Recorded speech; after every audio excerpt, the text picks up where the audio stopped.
With so much change in the stock market, you might be considering buying into Bitcoin. But just with any investment, there's always a risk before you do anything.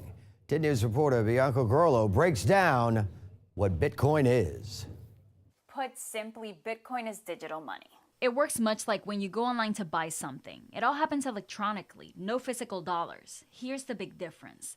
In order to send dollars online, you have to go through a central agency like a bank or PayPal. Bitcoin, you can send directly from person to person, cutting out the middleman. But if there's no bank keeping track of my balance, how do you know I really have the Bitcoin I say I have? Well, Bitcoin uses a ledger that tracks all transactions. People all over the world can see it in real time.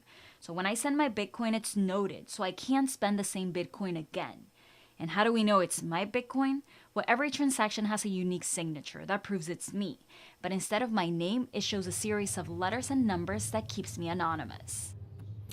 When Bitcoin's prices surpassed the $10,000 mark, many of you became interested and some bought during the all-time highs. Those people, they could be hurting right now. Well, Bianca talked with a couple who just bought in last year and a man who bought when the price of one Bitcoin was just $13. You may be surprised, but they say this drop is actually a good thing. It's a good thing. It is. I mean, we've seen this happen time and time again, and it's always led to a better foundation for the rocket ship to build on. But some people who know you will say, well, you bought at $13. Of course you're cool. Nah. But what about the people who bought at thousands? If they didn't invest more than they were willing to lose, then they might as well just hold. If you could just sit tight and look at the long-term perspective, I think you'll be okay. You have a lot of people saying, see, I told you, it was a bubble, it's burst, and now it's going to go to zero. If you understand the technology, you understand the potential, you'll understand that this isn't going to zero.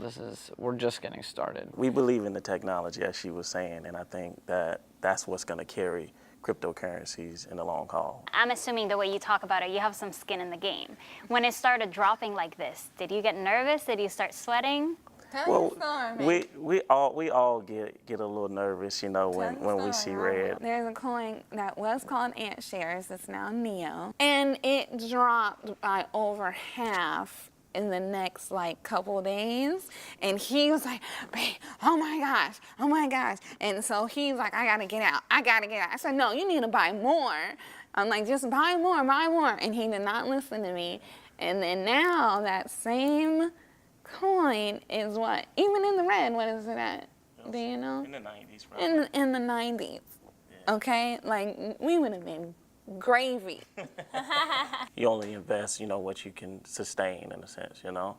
And I feel like at this very moment, the risk is very low compared to the reward. If it continues to go down, will you be selling? I learned my lesson the first time. I'm not selling. I'm holding. Huddle gang all the way. Should have listened to the wife.